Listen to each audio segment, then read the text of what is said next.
Donc, bonjour à tous. On avait tout à l'heure un problème avec le live. Je vais juste faire n'importe le bruit. Et ce que je disais, c'est que justement, c'est quelque chose qui dérange. Comment ça se fait qu'on a quelqu'un que jusqu'à présent, si c'était le même, comment ça se fait qu'il a changé? Et si c'était pas le même, comment ça se fait que du jour au lendemain, c'est quelqu'un qui change son registre, il change son costume, il change ce que tu veux, il devient quelqu'un de totalement différent.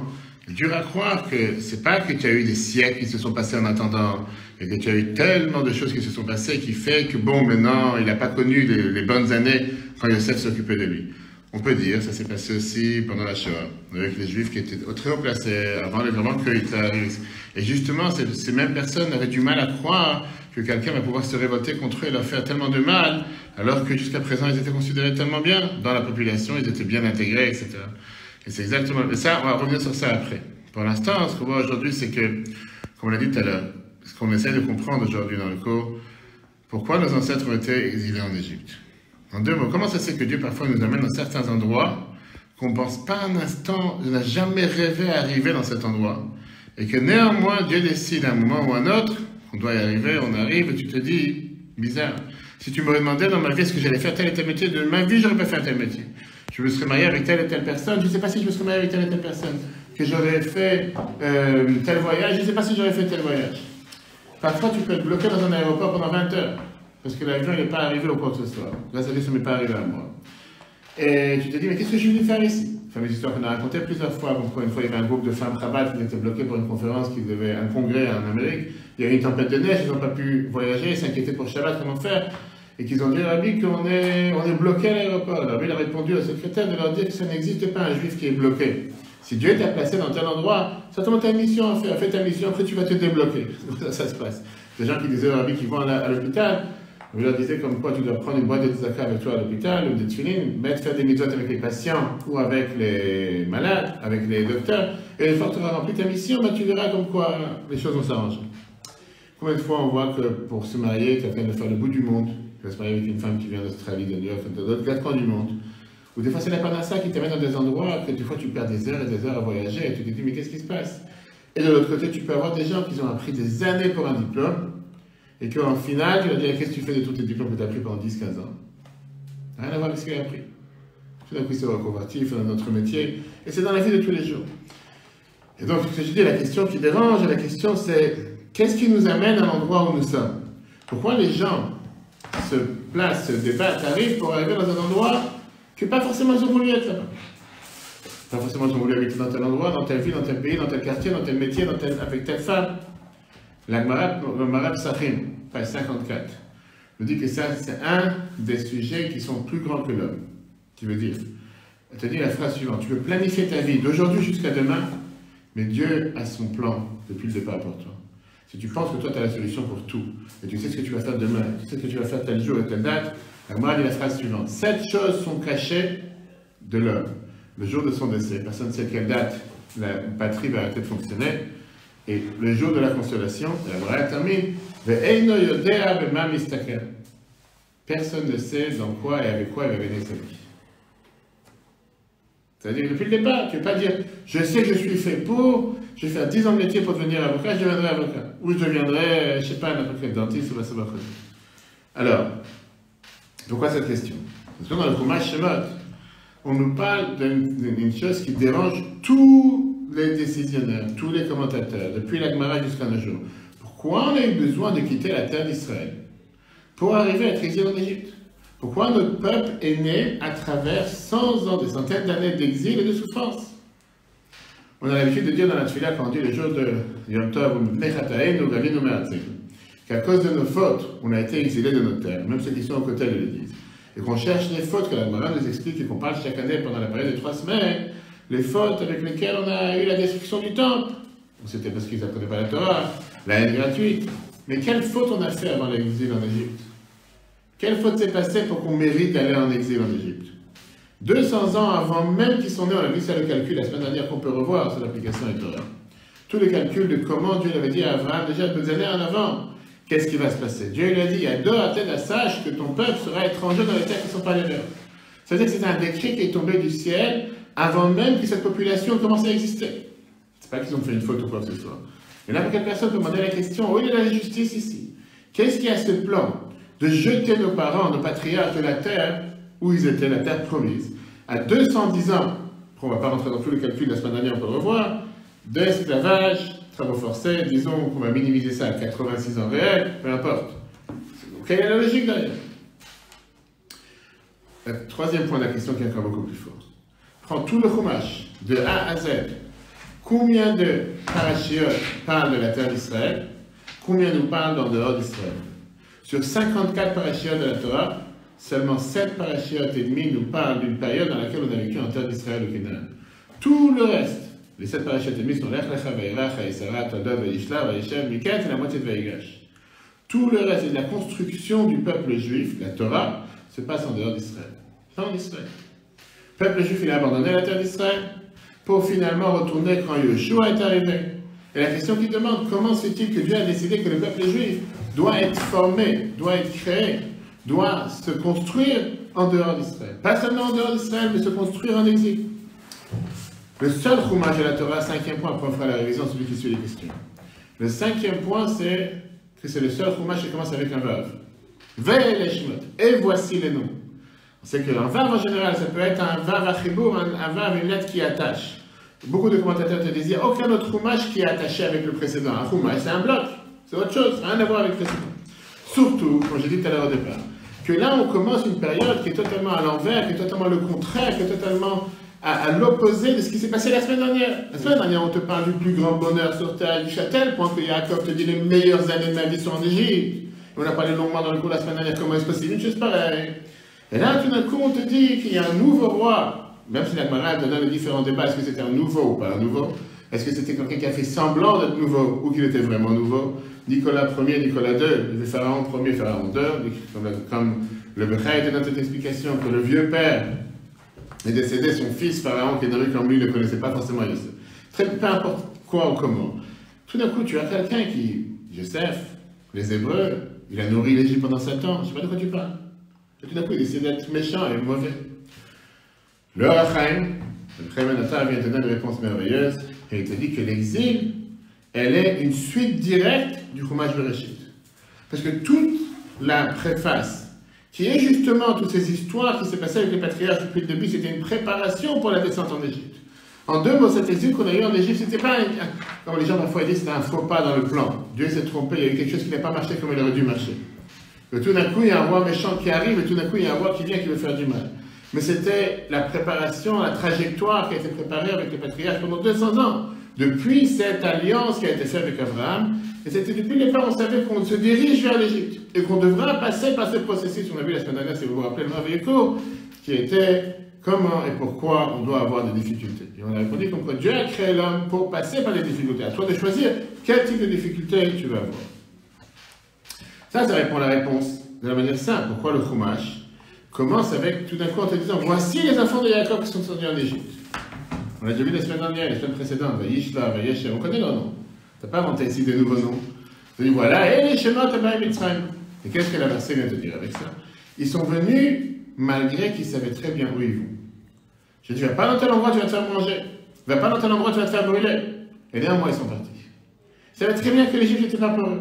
Et ça, on sait très bien que Esav, il est parti parce qu'il y avait un décret. Eux, ils ne sont pas partis parce qu'ils ont su, on va en Égypte sur notre but, ils vont dire qu'on y va. Ça, c'est le Rachaim dans le premier paragraphe, parce qu'on est déjà en retard, on va le sauter en écrit, on va voir plus tard dans la suite. Tout d'un coup arrive en Égypte un nouveau roi, qui est plein de peur, et la solution finale pour exterminer le peuple juif, parce qu'il se dit que c'est pas normal, ils vont pousser de manière démographique tellement large, ils vont devenir des milliers, et par eux, ils commencent à avoir un stress en se disant qu'on va avoir ici la cinquième colonne qui va faire la guerre à l'intérieur de l'Égypte contre le pays. Et le verset commence à décrire, la Bible explique que cette paracha, c'est une paracha qui s'appelle la paracha de l'exil. Parce que de verset en verset, on descend dans les casse-têtes, dans les ennuis, dans les problèmes, sans fin. À tel point qu'en règle générale, on sait qu'on a l'habitude de toujours terminer une étude avec du bien, du positif, pas du négatif. Et là, la paracha se termine avec quoi? La plainte que Moshe a criée contre Dieu, Lama areota la amazé, pourquoi tu fais du mal à ton peuple? Ça, on peut voir dans la vidéo que vous avez reçue aujourd'hui, que Moshe, qui était le vrai leader du peuple juif, n'a pas pu supporter que des juifs souffrent et que Dieu les laisse souffrir. Abraham, il a dit, tu sais, tu ne trouves pas dit tzadikim, vas-y, tu peux tout casser. Noah, il a dit, laisse-moi tranquille, c'est ce qui s'est passé, c'est la Torah te raconte. Il a pas fait, enfin, il a quand même, à plusieurs reprises, il a essayé de... Que quoi? Jusqu'à quoi? Je sais que même s'il trouve... Dit tzadikim. Si tu trouves dit tzadikim, tu vas faire quelque chose, il a dit, vas-y, trouve, comme il n'a pas trouvé, il a baissé les mains. Ça veut dire que s'il n'y a pas dit tzadikim, tu peux tout casser. C'est vrai? Noah, laisse tomber, il était dans la terrasse, en train de boire du café, ou je ne sais pas quelque chose d'autre. Il avait pas... Moshe, tzadikim, pas tzadikim, il ne pouvait pas laisser une chose pareille. Et d'ailleurs, pour ça qu'il dit à Dieu, le peuple juif n'était pas les tzadikim en Égypte. Et néanmoins, il dit, pourquoi tu fais du mal à ton peuple? Ça, on l'a expliqué dans un autre cours, on peut revoir sur l'application de Torah. Les décrets que Pharaon il a fait, on dit que ces 3 décrets, les 3 décrets, le Midrash te dit que ces 3 décrets qui sont allusionnés dans les 3 noms des 3 dirigeants du peuple juif. Qui étaient les 3 dirigeants? Du peuple juif? Oui, à l'époque, c'était que les 3 dirigeants. Il y avait Myriam, Aaron, Moshe et Aaron. Regardez les Midrash Rabbah. Vous avez dans le texte. Midrash Rabbah, il nous dit. Premier décret que Pharaon a décrété sur le peuple juif, c'était Vaïmarou et Traïel. Ils ont rendu amère leur vie. Dieu leur a mis un libérateur qui s'appelait Myriam, Al-Shem Amirur, sur le nom de l'amertume. Le deuxième décret, c'était si vous avez un garçon, vous allez le tuer. Dieu il a mis un libérateur qui s'appelle Aaron, qui vient allusionner sur l'Erayon, sur la grossesse. Troisième décret qu'il a décrété, c'était que n'importe quel enfant qui va naître, vous allez le jeter dans le Nil. Pourquoi Dieu il a mis le libérateur sur l'eau? Parce que Moshe il a été péché de l'eau. Donc on voit que les 3 grands décrets ont été allusionnés dans les 3 noms des trois libérateurs. Analysons la pensée de cet archi-terroriste ou de cet archi-tueur qui s'appelait Pharaon. Pharaon il commence d'abord avec les travaux forcés sur les hommes. Le rationnel te dit que quoi? Que s'ils vont perdre le goût de la vie, s'ils vont se sentir fatigués, on va arrêter d'avoir les enfants. J'ai pas envie d'avoir les enfants dans des situations pareilles. Le décret, il est dans le nom Myriam, Baïmarou et Traïel, qui va rendre amère leur vie. Rendre amère leur vie, ils n'auront pas d'enfants. Mais Dieu il a fait un miracle et ça n'a pas marché. Donc on continue à se multiplier. Si c'est comme ça, on va tuer les enfants avant la fin de la grossesse. Et ça, c'était allusionné dans le nom d'Aaron et Rayon, qui est comme le nom de la grossesse. Après qu'il a vu que les sages-femmes. Quel rapport le nom de la grossesse, c'est Aaron? Aaron et Rayon, c'est presque les mêmes lettres. Sauf un, il a fait. Et Rayon, c'est quoi? C'est grossesse. Grossesse. Après ça, qu'il a vu que ça ne marche pas non plus, que les sages-femmes ne jouent pas le jeu avec lui, là, il a fait la solution finale. Il dit d'aller capturer les enfants et de les noyer dans le Nil. Et ça, c'est Moshe, que Moshe a été sauvé du Nil. Ça a duré 86 ans d'esclavage, de massacre, des centaines de milliers de serviteurs qui sont massacrés, des milliers d'enfants qui se font tuer. Et n'importe quelle personne qui demande la question, comme on demande sur la Shoah, pourquoi est-elle exil? Quel est le but derrière? On ne parle pas du tout de la Shoah, ce soir, je reviens par rapport à Foumash, c'est la même question. Comment ça se fait que des milliers d'enfants ont été tués dans le fleuve? C'est qui demande cette question? Le Al-Sheikh HaKadosh, commentateur de la paracha, regardez le prochain paragraphe. N'importe quelle personne intelligente peut demander une question pareille. Pourquoi Dieu il a fait une chose pareille à des saints qui étaient en terre d'Israël? Si vous avez écouté les discours qu'on a pris la semaine dernière, c'était pas ici, dans un autre cours, un cours du dit Tevet 1991, que l'Abbé disait comment on peut dire qu'il va y avoir une autre Shoah, que Dieu nous en préserve, quand quelqu'un en Israël dit 191, et comment on peut dire que parce que les Juifs ne font pas Shabbat, ils ne mangent pas Kasher, il y a un deuxième holocauste qui tombe sur eux. Ça voudrait dire que l'holocauste était fait pour des fauteurs, alors c'était les gens les plus saints, c'était les gens les plus pieux, etc.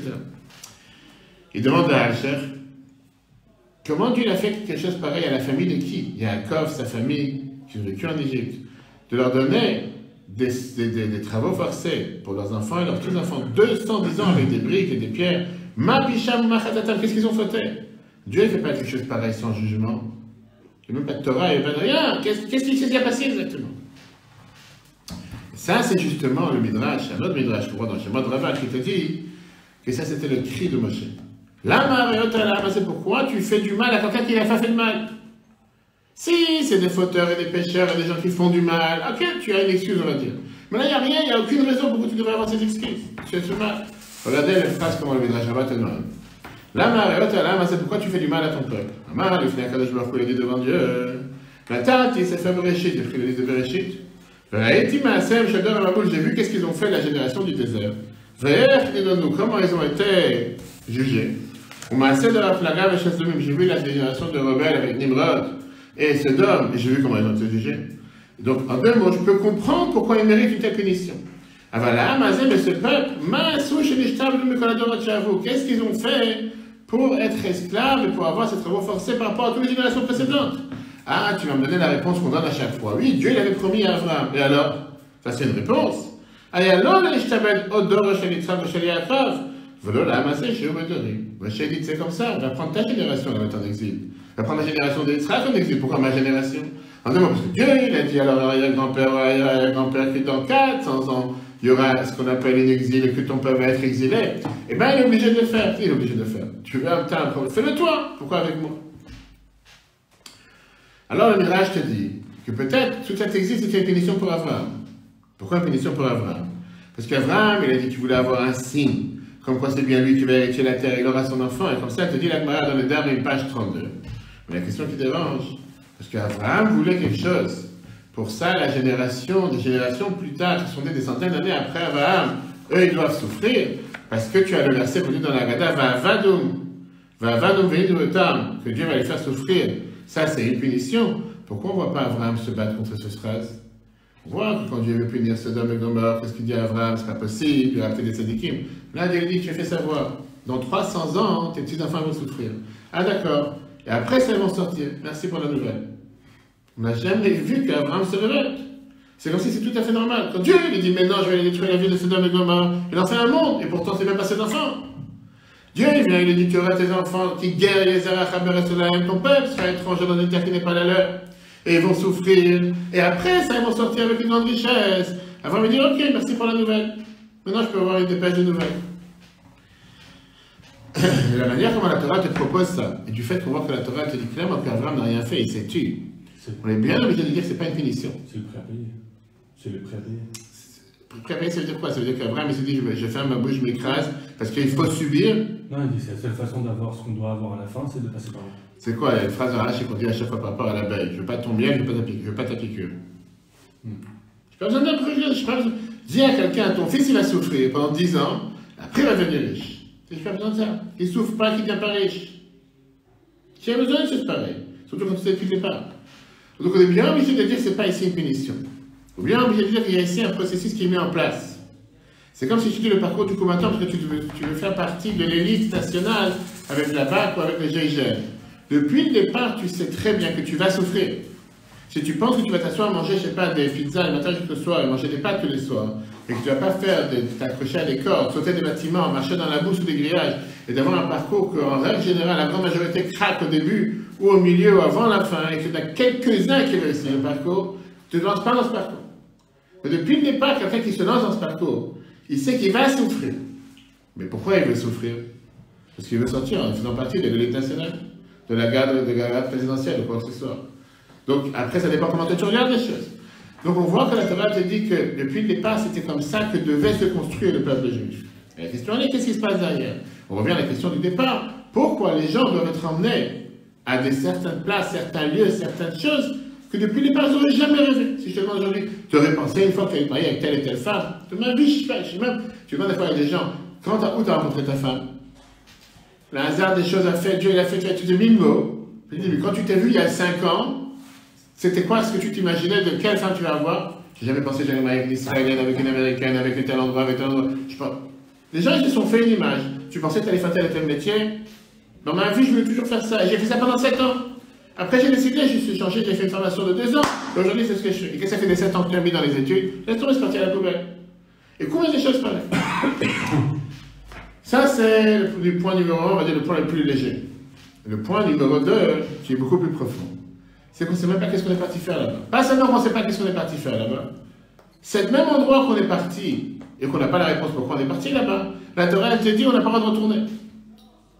C'est le seul pays au monde qu'on n'a pas le droit d'habiter, on n'a pas le droit de vivre à l'intérieur. Imagine-toi un instant, ce ne sera pas l'Égypte. L'Égypte, exactement. Jusqu'à aujourd'hui. On va y arriver, tu vois tout de suite. La Torah t'interdit de vivre en Égypte de manière fixe.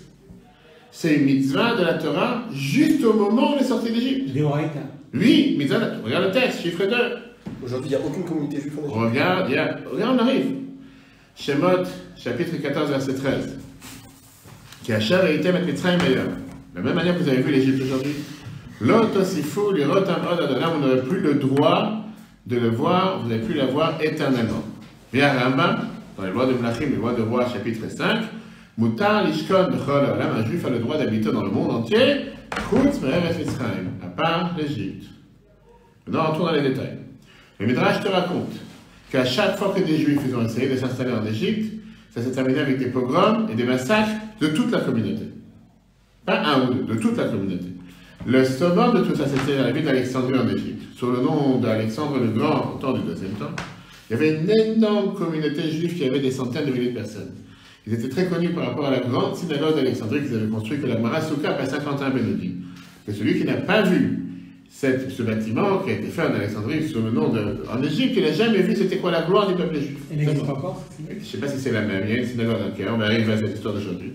La synagogue était tellement grande qu'on n'entendait pas le chazan dans toute la synagogue. Et il y avait quelqu'un qui faisait avec un drapeau ou avec un tissu, qui levait le drapeau dans la synagogue pour savoir quand est-ce qu'il faut répondre amen ou quand est-ce qu'il ne faut pas répondre amen. À tel point, il n'y avait pas de bruit. Mais à la fin, le roi de Rome, il a tout détruit. Revenons à aujourd'hui. L'histoire de Hosni Moubarak. Mais je vous coupe, mais Alexandrie, c'était bien après ce qui s'est passé aujourd'hui. Enfin, ce qui s'est passé en Égypte. Oui. Il ne le savait pas qu'on n'avait pas le droit d'habiter là-bas. On y arrive. Quand le rabbi est sorti avec la campagne d'étudier Rambam dans le monde entier, Chabad a voulu organiser le Siyum à Rambam dans la synagogue de Rambam, il a vécu en Égypte, à Caire en Égypte, à Alexandrie. Et c'était très très difficile à recevoir les autorisations. Et justement, c'est un des films qu'on a montré dans le voyage cette semaine, qu'on un des plus haut placés du gouvernement israélien de la sécurité a demandé contact avec son homologue en Égypte et qui lui a dit si tu dois parler avec les plus haut placés comme Hosni Moubarak, etc., que Chabad doit le faire, essaye de le faire. 48 heures plus tard, il a dit je te donne l'accord, ils peuvent venir depuis pendant des années chaque année. Malheureusement, les dernières années, c'est difficile avec les frères musulmans qui sont montés là-bas, etc. Mais pendant des années, Chabad a envoyé une délégation pour faire terminer le livre de Rambam dans la synagogue de Rambam au Caire, en Égypte, etc. Alors justement, qui c'est qui a dit qu'on n'a pas le droit d'habiter là-bas? Maïmonide. On sait très bien que, par exemple, à la fin des années... Il a dit de ne pas habiter là où il habite lui. On y arrive. À la fin des années 70, le gouvernement israélien a fait des faux-paroles de paix avec l'Égypte, chapeauté par les Américains. Et il y a eu malheureusement cet accord du camp David, et tout ça s'est passé dans le camp David qui s'est passé sur la terre d'Égypte. Beaucoup de journalistes sont partis voir le Rav et l'ESF. Et ils lui demandaient est-ce qu'on a le droit de voyager en Égypte pour pouvoir faire des reportages. Il a répondu que l'interdiction qu'on a d'aller en Égypte, c'est quoi? C'est pour habiter de manière fixe, mais pas visite momentanée comme visite touristique. Et il a montré la preuve de Rambam lui-même, que Rambam te dit qu'on n'a pas le droit de vivre en Égypte. La majorité de sa vie, il a vécu en Égypte. Rambam, il est arrivé en Alexandrie à l'âge de 27 ans. Pourquoi il est arrivé là-bas? Parce que sa famille s'est enfuie des musulmans en Espagne qui lui couraient derrière, El Moudjahidine. Et pareil, c'est qu'ils étaient au Maroc. Il a vécu en Égypte jusqu'à 69 ans. Le Yortzeit de Rambam, la Yula de Rambam, c'est quand cette semaine, vendredi, le 22.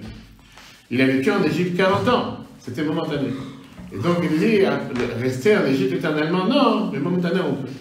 Le Radbaz, Rabbi David Ben Zimra, qui était le chef des rabbins d'Égypte, pendant 40 ans, il a fait la très grande yeshiva. Qui a appris dans cette yeshiva? Le Hari HaKadosh, le Harizal, l'auteur de la Kabbale. Betzalel Ashkenazi, qui était l'auteur de Shita Mekubatzet. Lui-même était dit que puisqu'il est parti là-bas pour après repartir en Israël, donc c'était pas pour être là-bas éternellement, pour ça il a la permission de pouvoir vivre en Égypte parce qu'on ne peut pas vivre là-bas éternellement. Parce que c'était une époque où on ne pouvait pas vivre en Israël. Et la question qu'il demandait, comment se fait-il que le seul endroit sur la planète qu'un juif n'a pas le droit d'habiter dedans, c'est l'Égypte. Il dit qu'aujourd'hui, malheureusement, il y a beaucoup d'autres endroits où on ne peut pas habiter, que ce soit à Ramallah ou Gaza, etc. Mais c'est pas parce que la Torah l'a interdit. C'est pas dans cette situation. Pas seulement qu'on n'a pas le droit d'habiter en Égypte. Le seul pays que la Torah a tenu n'a pas le droit de détester les gens, c'est les Égyptiens. Vous voyez qu'on a mis demande 187. Que par rapport à l'Égypte, la Torah nous donne le devoir d'avoir de bons rapports plus que les autres pays, parce que la Torah te dit l'autre est à Ev Mitzri qui guerre à Itaberto. Tu n'as pas le droit d'abominer un Égyptien, parce que tu étais un étranger, tu as vécu dans cette terre. Mais quand il dit égyptien, c'est égyptien dans le vrai sens du terme. Aujourd'hui, l'Égypte dit est-ce que les Égyptiens qui vivent aujourd'hui en Égypte, c'est les Égyptiens qui vivaient à l'époque? Ce serait bien que le monde, avec sa trêve, il a mélangé le monde entier, et les choses ne sont pas exactement comme il se passe. Mais la réalité des faits, on parle ici de tellement d'ennuis dans tous les sens. D'un côté, on a vécu les meilleurs moments, après les plus pires moments. Après, on dit que tu n'as pas le droit de retourner. Au final, il retourne, mais pas pour être éternellement. Et c'est ces mêmes personnes qui n'ont pas le droit d'aller. Qu'est-ce qui se passe ici? Donc il faut comprendre pourquoi d'abord on est arrivé en Égypte, et après on te dit qu'on n'a plus rien à faire là-bas. D'abord comprendre la première partie qui était la partie de l'esclavage, la partie des souffrances, et après pourquoi on est parti d'Égypte, pas les autres endroits partir en Israël. Il y avait une fois quelqu'un qui ramassait de l'argent pour les institutions, il est parti en Italie. Il va dans une maison d'un riche en Italie. Et il voit la richesse qui sort de chaque endroit. Il voit des lustres en cristal, il voit des tapis très très chers qui sont faits à la main, la table avec beaucoup de beaux ustensiles. Et tout d'un coup, il voit que dans l'armoire, qui ont dit l'armoire avec toutes les choses, les ustensiles en argent, etc., il y a une menorah en or, d'argent. Et à côté, il y a un sachet avec des morceaux de verre d'une bouteille en verre cassé. Je n'ai pas compris qu'est-ce qu'il a fait ce morceau de bouteille de verre dans l'armoire. Et le riche dit comme ça. Il dit, moi je suis né en Hollande, à une famille hassidique. J'ai reçu une éducation juive scrupuleuse. Un jour, mon grand-père en Italie me dit qu'il a des difficultés dans les affaires et qu'il supplie à mon père que je vienne pour l'aider dans les affaires. Donc, toute ma famille a vécu grâce à mon grand-père. On était d'accord. Donc, j'ai pris toutes mes forces pour gérer ces affaires. Et petit à petit, j'ai oublié, j'ai mis de côté l'éducation juive que j'ai reçue. Un jour, j'ai pas fait mincha. Un jour, j'ai pas mis les tefillin. Un jour, j'ai pas fait ma'ariv. Un jour, j'ai pas fait ci. Un jour, j'ai pas fait ça. Un jour, je me suis marié avec une femme qui était forcément du standard, du standing que moi, je désirais, qui n'est pas adaptée à ce que les valeurs de ma famille. Et même si elle était une famille juive, elle n'était pas du tout intéressée dans la tradition des fondations. Un jour, je reviens du bureau. Et je vois des jeunes enfants jouer dans la rue, et au milieu, il y a un enfant qui pleure, et qui disait « Qu'est-ce que je veux dire à mon père? Qu'est-ce que je veux dire à mon père? Mon père va me frapper. » Je vois, c'était les premiers bougies de Hanouka. Son père l'a envoyé à l'épicier en bas de la maison pour aller acheter une bouteille d'huile. Et comme il a couru avec la bouteille d'huile, il est tombé parce qu'il y avait une pierre par terre, il a cassé la bouteille, il m'a dit « J'ai plus l'argent des bouteilles, il va savoir ce que mon père va me faire. » Donc, j'ai sorti mon porte-monnaie, raconte ce juif. Je lui ai donné l'argent, je suis parti à la maison. Mais l'enfant, il continue à pleurer, moi, ça dans ma tête, ça me trotte, ça me dérange, je me dis, qu'est-ce qui se passe, qu'est-ce qu'il pleure, qu'est-ce que je vais dire à mon père? Et là, j'ai commencé à dire, j'ai moi aussi. Les enfants, bientôt, ils vont grandir, qu'est-ce que moi je vais dire à mon père? Que je n'étais pas éduqué dans la religion, que j'aurais rien montré, que j'ai voulu tout mettre de côté, ça ne m'intéressait pas, que j'ai préféré faire des affaires à la place de m'occuper de l'éducation juive de mes enfants. Et cette question que cet enfant a demandé avec des larmes, ça m'a tapé à la tête, sans réfléchir. Et la première fois depuis 10 ans, une dizaine d'années, je suis parti dans le magasin où il a acheté sa bouteille d'huile et je suis parti aussi acheter une bouteille d'huile pour commencer à allumer les bougies de Hanouka. Mais je suis parti aussi dans l'endroit où il y avait les enfants qui s'amusaient, j'ai ramassé les morceaux de bouteille de verre, je les ai mis dans un morceau en papier, dans un sac, je les ai mis sur la table du bureau et depuis, je me suis rappelé pourquoi cet événement m'a changé ma vision des choses, m'a changé toute ma vie. La Torah te dit, quel est le but de la sortie d'Égypte, la souffrance en Égypte, regardons dans Dvarim, chapitre 4, verset 20. V'atrem lakach Hashem. Chiffre 3. Dieu vous a pris à vous, il vous a fait sortir de cet endroit, cette fournaise où on fabrique le métal d'Égypte, pour être ce peuple d'héritage, celui qui l'hérite jusqu'à aujourd'hui. La Torah te donne une base fondamentale. N'importe quelle chose que tu crées doit passer par une cassure. Le métal qui est brûlé à chaud, dans la fournaise, quand tu sors des métaux chers de la terre, pour préparer avec ça des ustensiles en fer, en argent ou en or, il faut les faire rougir, il faut les faire brûler sur le feu. Tu fais fondre le métal dans la chaleur, tu sépares les déchets du bon, et avec ça, tu peux avoir un énorme ustensile magnifique, etc. L'idée, elle est qu'il n'y a aucun changement dans la vie qui vient sans tremblement par avant. Pour passer d'une situation à une autre et créer une nouvelle situation meilleure que la précédente, on a toujours donné l'exemple avec le livre, il faut qu'elle passe sous le... pilon, sous la... Comment pour écraser le livre, sous le... Pour écraser quoi? Le livre. Le pilon. Pour pouvoir faire sortir l'huile. Et donc, tu dois toujours passer par une étape qu'elle perd sa statue précédente pour arriver à une nouvelle. c'est un genre d'étau. C'est passer à la grosse pierre qui vient. Dans la nature, la Torah dit c'est la même chose. Regarde qu'est-ce qui se passe avec les graines. Quand tu mets une graine dans la terre pour que ça pousse un arbre qui pousse des fruits, d'abord elle doit passer par une statue de décomposition pour que la peau, l'écorce, sorte et qu'après elle va se mélanger avec la force qu'il y a de faire pousser qu'il y a dans la terre. Et on voit ça la même chose dans le couple, pareil dans le travail. La période la plus difficile du couple en général, c'est la première période d'adaptation. Et c'est pour ça que les couples qui ont en général passé les premiers 1-2 ans sont garantis de ne se pas du roi. Beaucoup de couples font des faux pas, le premier 1 an ou 2, et ça ne dure pas plus que ça. Il faut savoir passer les moments difficiles d'adaptation. Parce qu'il y a beaucoup de difficultés, tu recherches ta personne, tu recherches toi-même, jusqu'à tout le temps que tu ne passes pas un état dans lequel tu effaces ton ego pour arrêter de penser à je et commencer à penser en nous, automatiquement ça ne marcherait pas. Quel était le but de la sortie d'Égypte? Recevoir la Torah sur le mont Sinaï. Peut-être que ce n'est pas naturel, pourquoi? Parce que jusqu'à présent, tu as un peuple qui s'inquiète seulement à ses propres besoins et qui n'est pas prêt pour être ce qu'on appelle une Ségoula al-Cholamim, une lumière parmi toutes les nations du monde. Le but de la servitude, de l'esclavage en Égypte, c'était de donner naissance à nouveau au peuple juif. C'était cette fournaise en feu qui a forcé le peuple juif à chacun là-bas de commencer à sortir et arrêter de penser à son propre cocon. Qu'est-ce que j'ai besoin? Qu'est-ce qu'on me doit? Et à la place de penser qu'est-ce que moi je veux, commencer à penser en forme, qu'est-ce qu'on a besoin de moi sur terre? Pourquoi je suis là sur terre? Regardez comment la décret l'explique sur la Torah. Mitzrayim ou Kour à Barzel. L'Égypte, c'était comme une fournaise de fer, de métal. Comme on a l'habitude de travailler avec le fer, l'argent, l'or, que ça vient de séparer tous ces différents déchets qu'il y a entourés sur l'argent et l'or. Pareil, l'Égypte, ça a raffiné le peuple juif pour pouvoir séparer le bien du mal, pour pouvoir se rapprocher du Mont Sinaï et recevoir la Torah. Avec ça, la Bible te dit, on comprend pourquoi la fête de Pessah, c'est la fête qui est dans la Torah, elle n'est jamais appelée la fête de Pessah. Toutes les fêtes, en général, le nom qu'on a, ça doit être dans la Torah. Alors que Pessah, elle est appelée Chag HaMatzot. La Torah ne l'a jamais appelée avec un autre nom. D'ailleurs, c'est ce qu'on dit aussi dans la prière. Qu'est-ce qu'il veut dire? Les Chachamim nous disent, le peuple juif te dit, que nous, on appelle cette fête la fête de Pessah. La Torah l'appelle Chag HaMatzot. On parle ici de deux étapes différentes dans la construction du peuple juif. Première étape, c'est la matzah. Matzah, c'est quoi? L'annulation, qui veut dire être soumis, le fait de s'effacer, le fait de ne pas être grossier, de ne pas avoir le pain, etc. La deuxième étape de la matzah, c'est quoi? C'est sauter, de changer le statut dans lequel tu étais limité, matériel, esclave, à devenir le peuple élu, le peuple choisi.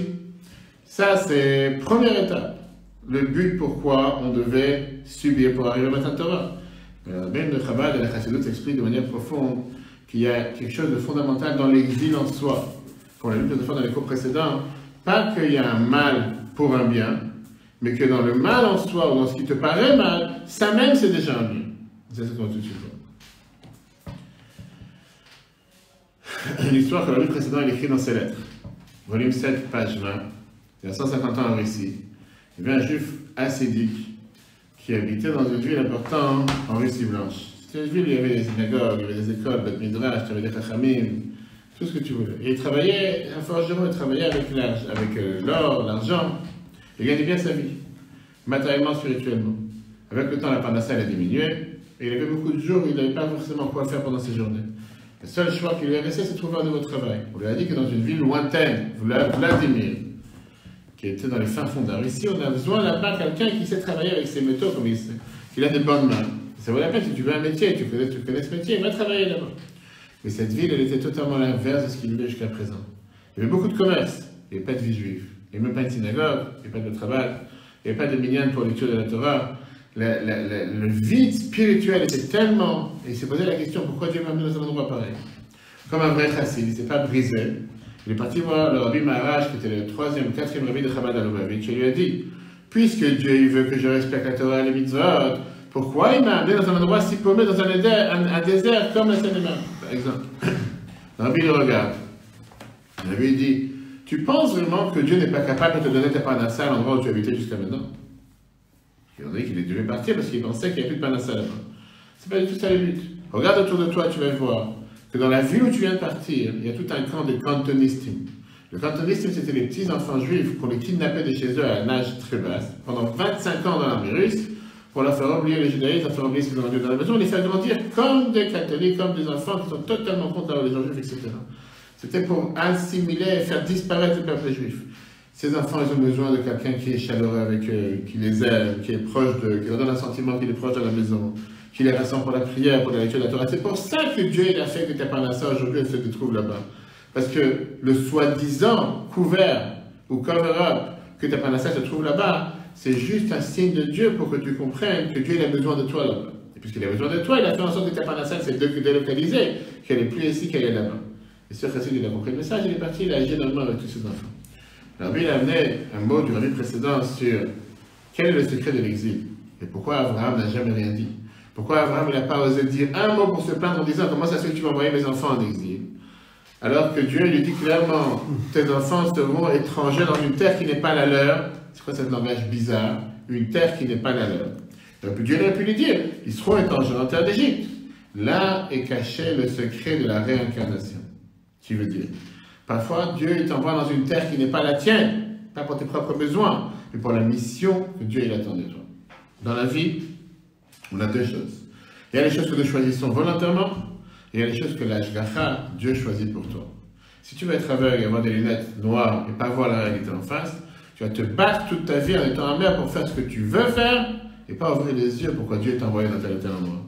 À part le fait que chaque personne, c'est un père, un parent, il doit nourrir, il doit s'occuper de son entourage, il fait partie du peuple que Dieu a créé sur terre, que Dieu les envoie pour qu'on appelle ça j'ai oublié ces cas-là, la mosaïque, qui fait en sorte que Dieu il a son plan sur terre. Et Dieu il décide où il met le pion, pourquoi la fleur dans la mosaïque elle est juste à tel endroit et pas à tel. Dieu a décidé que ça doit être comme ça. Tu as la chance, tu l'as compris très tôt et tu te mets à fond dans ce métier. Tu n'as pas la chance, tu tournes toute ta vie à tourner où tu vas mettre cette fleur dans la mosaïque, mais au final elle reste on s'en retrouve parce qu'elle appartient que là-bas, elle appartient pas ailleurs. Le Hari HaKadosh, qui était l'auteur de la Kabbalah, le Harizal, il écrit qu'avant la création du monde, il y a eu ce qu'on appelle Shvirat HaKelim. Qu'est-ce que ça veut dire Shvirat HaKelim? Les lumières divines qui éclairaient sur terre étaient tellement élevées que le monde n'était pas apte à recevoir un récipient pour recevoir ces lumières. Les étincelles divines se sont éparpillées sur toute l'atmosphère. Et le but d'un juif, c'est d'aller ramasser ces étincelles divines qui se sont éparpillées dans les quatre coins du monde, et éclairer avec ça, les ramener à leur source principale. D'ailleurs, c'est la même phrase qui est écrite dans un des premiers versets de la Torah. Veruach Elokim merachefet al pnei hamayim, qui avait le souffle divin qui survolait sur la mer. Merachefet, tu peux le lire de manière différente, rapart du monde de Tohu, du monde de Tohu, 288. Que dans ce monde, il y avait 288 étincelles du monde de Tohu qui sont tombées, qui sont éparpillées partout. Comme on a dit, le nuage de Tchernobyl, qui s'est éparpillé dans plusieurs endroits. La terre d'Égypte à l'époque, c'était la puissance numéro 1 du monde. Super power, c'était la plus importante. Et donc là-bas, il y avait un concentré énorme d'étincelles divines qui se sont cachées dans la terre d'Égypte. Parmi les 288 étincelles divines qui sont tombées dans le monde, 202 sont tombées en Égypte. La mission des enfants d'Abraham était d'être exilés dans une terre qui n'est pas la leur. Pas pour eux-mêmes, mais pour ce qu'on appelle Tikkun Olam, pour réparer le monde. Parce qu'en étant en Égypte, en amenant là-bas cette lumière spirituelle et en réparant les morceaux tressés. Maintenant, on comprend la question qu'on a parlé depuis de nombreuses années, qu'on peut voir sur l'application Torah. On voit comment à chaque reprise, Dieu n'arrête pas de demander au peuple juif, avant de sortir d'Égypte, de quoi faire? D'aller chercher les ustensiles en or, les ustensiles en argent, qui sont cachés chez les Égyptiens, et avant de sortir, de les prendre avec eux. Quel est le but? Quand c'est chez lui, tu as travaillé chez un patron pendant 20 ans, tu es venu à ta maison, je vais prendre tout l'argent que tu as chez toi. Depuis quand on est devenu tellement addict ou tellement dépendant de l'or et de l'argent? L'explication est que ça s'est passé à travers la manière de pouvoir raffiner l'Égypte. Le peuple juif a pris de chez eux les ustensiles en or et en argent pour pouvoir après construire le temple. Et c'est comme ça qu'il a élevé toutes ces choses qui étaient au départ pas pour la Gdusha, et après il les a mis dans la Gdusha. Chiffre 4, Rabbi dit ça dans la Sikha 3, page 1016. Mon beau-père a demandé la question à Avram, qui était le summum de la bonté jusqu'à ce qu'il était capable de trouver un mérite, un srout sur Ishmaël. Et que quand Dieu lui a dit, je vais te donner un enfant qui s'appelle Yitzhak, les gens n'ont pas besoin, Louis Ishmaël et Khilefanecha, pour moi ça me suffit qu'Ishmaël se comporte comme il faut. Comment il n'est pas capable de trouver un mérite quand il entend ce fameux décret d'exil, que tes enfants vont être étrangers dans une terre qui n'est pas la leur? C'est la raison pour laquelle la Torah te dit une terre qui n'est pas la leur. Dieu il a dit, Abraham, n'aie pas peur que tes enfants, tes descendants seront dans une terre qui n'est pas la leur. Parce que c'est pas pour eux que j'ai fait ça, pour les terres, ils n'ont pas fait de fautes. C'est pas comme les autres exils. C'est pour élever les étincelles qui sont en exil. Et c'est pour ça que les Égyptiens vont les faire travailler. Ils vont les rendre pauvres. Qu'est-ce qu'ils vont les rendre pauvres? Parce qu'on va vider toutes ces étincelles qu'il y a en Égypte. Et après, on va sortir avec une grande richesse. On verra la semaine prochaine. Et c'est une des raisons pourquoi les Égyptiens ont été punis. Parce que c'est pas parce qu'on devait être en Égypte qu'on devait être massacré par les Égyptiens. C'était pas ça le plan au départ. Pourquoi Pharaon, les Égyptiens ont été punis si les diplés c'était c'est avant les diplés, si la servitude, c'était le projet divin? Parce que Dieu il a dit qu'on devait être étranger. C'est pas par exemple parce que tu as une femme de ménage ou tu as quelqu'un qui fait le ménage chez toi que tu dois massacrer et faire travailler comme un animal. Et ça a commencé en Égypte et ça continue jusqu'à nos jours. Il n'y a pas un autre peuple sur terre, à part les Juifs, qui a tellement bougé à travers toute son histoire. Que ce soit en règle générale, tu prends n'importe quel autre peuple, les Chinois n'ont jamais habité dans un autre continent. Les Chinois ont toujours été en Chine, les Français en France. Les Juifs C'est le seul peuple du monde qui habite partout, sauf en Israël. Tu veux dire sauf. Tu en as partout. Tu te dis, mais c'est pas possible. Tu vas dans les endroits les plus paumés sur la planète, tu trouves des Israéliens. Ils ne sont pas forcément des autres. Le peuple juif, son symbole, c'est celui qui prend son bâton de pèlerin et qui bouge. Le globe-trotter, comme au cinéma. Quand tu penses que finalement de trouver un endroit tranquille pour t'installer pendant 200 ans, les goïs, les non-juifs, ils arrivent, ils te renvoient dedans. Et encore, il faut tout recommencer à repartir. Que ce soit l'Algérie, que ce soit le Maroc, que ce soit l'Allemagne, que ce soit l'Europe de l'Est, où tu veux. Même en Israël, où il y a encore 10 ans, je ne sais pas comment vous avez dans le Gush Katif, finalement on avait trouvé cette morceau de terre. 30 ans, on a construit des synagogues, et tout d'un coup tu as un premier ministre qui vient et dit on rase tout, on casse tout, on les renvoie. Même chez soi, tu ne veux pas être chez soi. Et que jusqu'à aujourd'hui, on est encore avec des endroits que des juifs essaient de construire, et tout d'un coup tu as la grande cour suprême qui est très pro, etc. Et que dès qu'un juif veut construire une maison, on vient avec des 7 bulldozers, on prend 100 personnes, hommes, femmes, enfants, les jette de chez eux, on casse cette maison. Tout ce qui se passe dans les petits villages autour, où on ne veut pas ouvrir l'œil, on ne fait rien. Mais dès qu'un juif veut construire quoi que ce soit, ça y est, il faut les éradiquer. C'est comme ça, c'est le peuple juif. Et jusqu'à aujourd'hui, tu as des juifs qui sont jamais tranquilles. Les gens disent, je vais déménager ici, je vais délocaliser là-bas, je vais partir là-bas, je suis toujours en train de bouger. Alors oui, on peut regarder ça de manière superficielle. La Chassidut explique qu'on fait toujours regarder le message que Dieu veut passer à travers. Qu'on n'est pas là pour casser, on est là pour réparer. Dieu veut qu'on va sanctifier de ces endroits-là. J'ai vu les vidéos que je vous ai envoyées il y a 2 semaines avec Hanouka, avec la fille israélienne qui est partie voir les ch'ters de Chabad à Sheindou, et qui lui a dit de venir à l'allumage, et qu'elle a dit que je ne peux pas venir à l'allumage de Hanouka parce que je veux voir mon moine. Je vous ai envoyé la vidéo, je veux voir le moine ce soir-là. Il lui a dit, écoute, ça fait de la peine, mais si tu vas voir le moine, prends au moins une kit de Hanouka, une kit de bougies de Hanouka, pour allumer là-bas les bougies, c'est Hanouka, l'israélienne, elle connaît. Elle va avec le kit, elle va là-bas dans la cérémonie que le moine organise ce soir-là. Tout le monde est assis avec les mains, bref, etc. Et elle demande au moine avant que la cérémonie commence, est-ce que ça vous dérange si je peux allumer des bougies parce que ce soir c'est la fête de Hanouka. Le moine il dit avec grand plaisir, pourquoi pas. Elle monte sur la scène. Le moine il est assis par terre, bref, comme tout le monde connaît ce qui se passe dans tous ces pays en Asie. Et elle commence à faire la bracha, elle allume les bougies, elle fait Baruch Ata Hashem avec la chanson, parce que c'est fille israélienne, elle connaît tout par cœur. Et elle voit que quand termine la bénédiction, le moine il commence à pleurer. Quand le moine il commence à pleurer, après il dit, sache que ma mère est juive, et moi aussi je suis juif. Ça fait des années que j'ai pas fait l'allumage, et grâce à toi, on n'a pas pu faire l'allumage, et certainement que dans la salle, il y a encore quelques juifs. Et toi, tu penses que tu es arrivé à la Sheder de Chabad, il arrive à Chengdu en Chine, pour ouvrir le travail pour les hommes d'affaires, etc., il va savoir quoi d'autre. Dieu il a décidé qu'il y a un autre plan, qu'il y a ici des âmes juives qui sont totalement isolées, qui sont totalement perdues, et que la tête qu'il a eue, c'est que quand l'autre lui dit, je ne peux pas venir à ta cérémonie de Hanouka parce que j'ai la cérémonie avec le moine, il prend moi une kit de Hanouka. Et qu'elle est partie là-bas, et que devant tout le monde, vous avez la vidéo sur Facebook que j'ai mis il y a 2 semaines, et que tout d'un coup, elle a mis les bougies, pour que le moine dise, moi aussi j'ai pas fait Hanouka, et comme j'avais inventé plusieurs fois avec le moine, il était juif. Mais oui, c'est l'histoire, t'as pas vu les vidéos? Non. Je t'ai envoyé, faut regarder, ça c'est le moine 5. Et l'histoire que j'ai envoyée, la même pas je te montre tout de suite. Et l'histoire que j'ai envoyée avec Bourou Marlot, qu'on a invité à Fontainebleau, j'ai invité avec ce juif, que tout d'un coup il arrive, il devait même pas être là, je lui ai demandé comment tu es au courant. Il ne savait même pas qu'il y avait une allumage, il a vu quelque chose, il y avait une cérémonie. Arrêtez, c'est à Fontainebleau le soir, tu ne vois pas de cohue quoi que ce soit. Et que je lui ai demandé, il m'a dit que j'ai jamais fait de Ramadan dans ma vie, que j'ai jamais mis les filines, je n'ai rien fait. Je dis, c'est quoi, avant la fin de Hanouka, je t'attrape, on va le voir. À Bourou Marlot, 27 ans. C'était mercredi soir à l'allumage. Dimanche après-midi, j'étais chez lui à la maison à Bourou Marlot. On a mis les filines à l'âge de 27 ans pour la première fois, 2 maisons d'hôtel à la maison. Et c'est la première fois qu'il allumait les bougies de Hanouka. Et je vous avais raconté une autre histoire de vendredi dernier avec un juif qu'on est parti voir à la Fayette. Pareil, qu'on est parti allumer les bougies, qui a dit que c'est la première fois de sa vie, en 75 ans, qu'il allume les bougies de Hanouka. Et après, il est venu au Betravad. Et quand il est venu au Betravad, qu'est-ce qui s'est passé? On a mis les filines. Et si Dieu veut, la semaine prochaine, je suis celui à la maison pour mettre mes mezuzah. Et c'est ce qu'on appelle l'histoire, une histoire qui n'a pas de fin. C'est un film qui a toujours de... Et c'est comme ça que tu multiplies par les actions que les shluchim font dans le monde, avec des centaines de milliers de juifs chaque année qui sont sauvés. Donc en 2 mots, tu peux regarder, oui, pourquoi je suis arrivé dans un trou paumé. Pourquoi je suis arrivé en Égypte? La Torah te dit, tu as une mission là-bas à faire. Tu dois réparer quelque chose là-bas. Si tu répares quelque chose, on va te garantir que les choses vont s'améliorer. Et à ce moment-là, le jour où tu auras fini d'élever tous les étincelles divins qui sont là-bas partis, tu n'auras plus de mission à faire sur place. Ça, c'est ce que la Bible écrit par rapport à la Gemara Psachim, 87b. Avant d'aller paragraphe. Le Eglah Kadesh Baruch Hu Israël, Dieu n'a pas exilé le peuple juif parmi les nations, et la Kedesh et Itos Folem Gerim seulement pour avoir des convertis. De quels convertis on parle? Bien, la Bible explique en 1961. On ne parle pas ici seulement de convertis, au sens simple. On parle surtout des étincelles divines qui sont tombées dans les choses matérielles, qui se trouvent dans tous les pays où le peuple juif a été exilé. ça, que les Juifs mangent, boivent et s'utilisent avec toutes les choses pour faire ce que Dieu il attend de nous. Automatiquement, on élève ces étincelles et on libère ces étincelles qui sont éparpillées là-bas.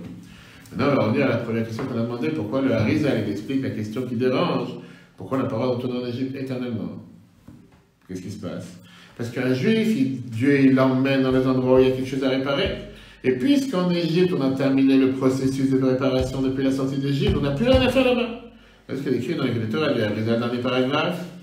Dieu il a dit, Lot Sifu, les rotes abandonnants, vous ne serez plus en Égypte.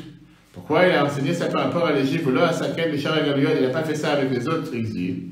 À Galiot, parce que tous les autres exils, il fallait réparer les étincelles divines qui se sont mélangées dans la faute d'Adam Arishon, le premier homme, dans les clipotes, les forces du mal, qui sont mélangées le bien et le mal, etc.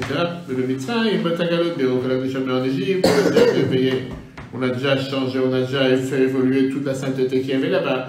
Velo Nishar là-bas, il ne peut rien rester, mais la reine Siva. C'est pour ça que Dieu nous a donné le devoir de ne plus retourner en Égypte. Qu'est-ce que ça veut dire? Hein? C'est logique. Mais ça veut dire que c'est réparé, il n'y a rien à faire. Oui, exactement.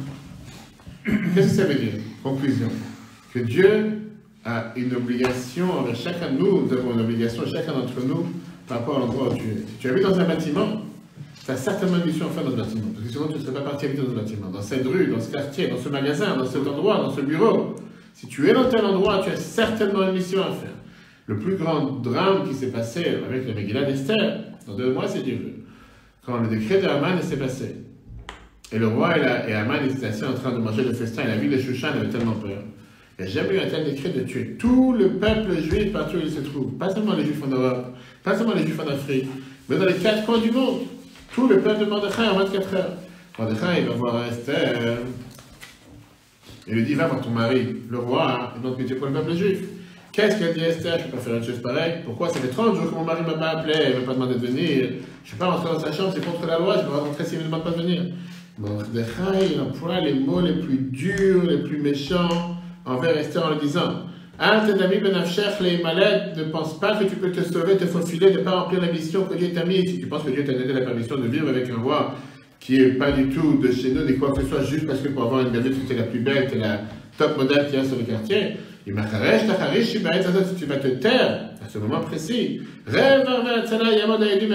aura un sauvetage qui va arriver pour le peuple juif d'un autre endroit.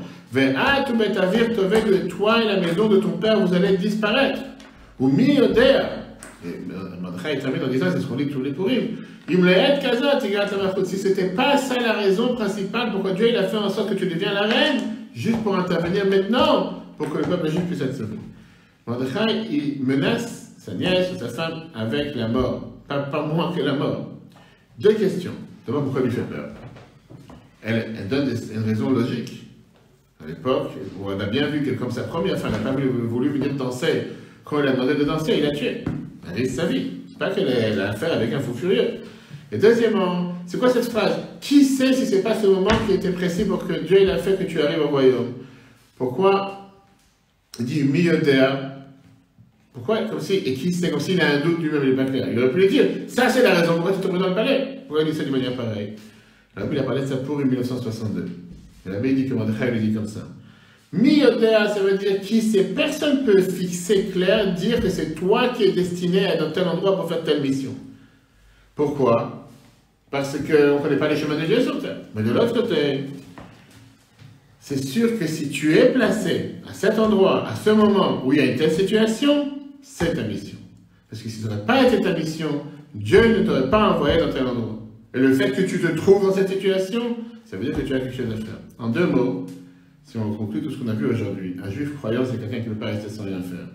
Pas rester sans agir. Un juif croyant, ça n'existe pas. Je passe le temps jusqu'à ce que je vais arriver dans l'endroit où je veux arriver. Chaque moment dans la vie, c'est une mission. Pas seulement une mission. Chaque rôle dans la carrière qu'on a, c'est une mission que Dieu nous a donnée. Et la seule chose qu'on attend de chacun d'entre nous, c'est de se bouger, de se lever, d'agir et de dire, de faire le meilleur dans l'endroit où je me trouve. Ça se peut que dans 6 mois, je vais être ailleurs. Ça se peut que dans 1 an, je serai ailleurs. Mais maintenant, Dieu m'a placé ici. Maintenant, Dieu il a fait en sorte que j'ai eu un rendez-vous dans ce trou paumé. Que je ne pensais même pas avoir un rendez-vous là-bas. Il y a certainement une mission cachée derrière, il y a certainement une bracha à faire, il y a certainement un mitzvah à faire, il y a certainement une prière à faire, il y a certainement un psaume à faire, il y a certainement un juif à sauver. Parce que sinon, je ne serais pas venu ici juste pour vendre quelque chose ou juste pour acheter quoi que ce soit. Donc, je dois faire le maximum où je me trouve. Comme on a dit, dans la vie, on se tourne dans tellement d'endroits. La majorité d'entre nous ne comprennent pas forcément pourquoi on arrive dans tel endroit, mais la chose la plus importante, c'est de transformer n'importe quel endroit, matériellement, spirituellement, en un lieu pour faire descendre la divinité sur terre. Dernière histoire. Yitzhak Nemes, un commerçant de timbres à New York très connu, décédé, je pense, déjà depuis longtemps. Une fois, il travaillait avec un juif américain de New York, d'acheter un gros contrat de lieu d'ancien timbres. Ça a duré un pourparler de 6 mois. La dernière minute avant de signer le contrat, l'affaire elle a sauté. Même s'il a eu énormément de peine, je viens de perdre 6 mois à perdre pour pouvoir négocier sur un contrat, ça n'a pas marché. Après, il s'est dit, en vérité, certainement qu'il y a une mission divine derrière. Et il a commencé à se dire, comment je peux rapprocher ce juif avec qui j'ai pendant 6 mois été en contact au judaïsme. Il a voulu le rencontrer. Et il a dit qu'il voit qu'il y a un signe de Dieu certainement, qu'on doit faire quelque chose en plaçant spirituellement. Il a commencé à lui dire, viens, on fait Shabbat. Tu viens manger à la maison Shabbat, etc. Donc il a refusé. Il a parlé avec le Rav Khadakov, qui était le secrétaire national du Rabbi. Il lui a dit, parle-lui sur la cache-route. L'autre, il a refusé parce qu'il a dit que ma femme va jamais être d'accord de vouloir changer toute la vaisselle, cachériser, elle va savoir, j'ai des trucs de Chine, des trucs de porcelaine très chers. Pas intéressé. Passe des années. La femme de ce Tunkel qui s'appelait est décédée. Et ce juif même, il est parti le consoler. En attendant, il a dit que c'est quoi, ça serait bien peut-être de cachériser la cuisine pour la mémoire de ta femme. Pour faire une mitzvah. L'autre qui a dit, je ne sais pas comment je vais me débrouiller maintenant, sa femme elle n'est plus là. La plus grande raison que je n'ai pas envie de commencer à jeter toute la vieille vaisselle de ce que j'avais, c'est sentimental, etc. Et donc, il a décidé que laisse tomber, c'est pas pour moi. Même s'il a dit, tu sais quoi, moi je suis prêt à t'amener à manger tous les semaines. 7 plats cuits. Et que tu ne pourras pas refuser. Tu n'as rien à faire, tu n'as même pas besoin de cuisiner. Laisse la vaisselle dans l'armoire propre, ta femme elle a mangé, toi tu fais rien. Là, il n'avait pas le choix. Chaque jeudi, il prenait le métro à Crownite, il allait au Bronx, où il habitait. Il lui amenait 7 plats cuisinés. Et de là-bas, il prenait le métro à Riverdale et les donnait à Tunkel. Il n'a pas calculé ni l'argent que ça lui coûtait, les efforts que ça lui coûtait. Il a un quart de sa paye mensuelle, il faisait ça continuer. Comme ça a duré 80 semaines, 1 an et demi. À un moment, Tunkel lui dit, je te demande d'arrêter. Qu'est-ce qui se passe? D'abord, j'aime pas le manger avec sa mère.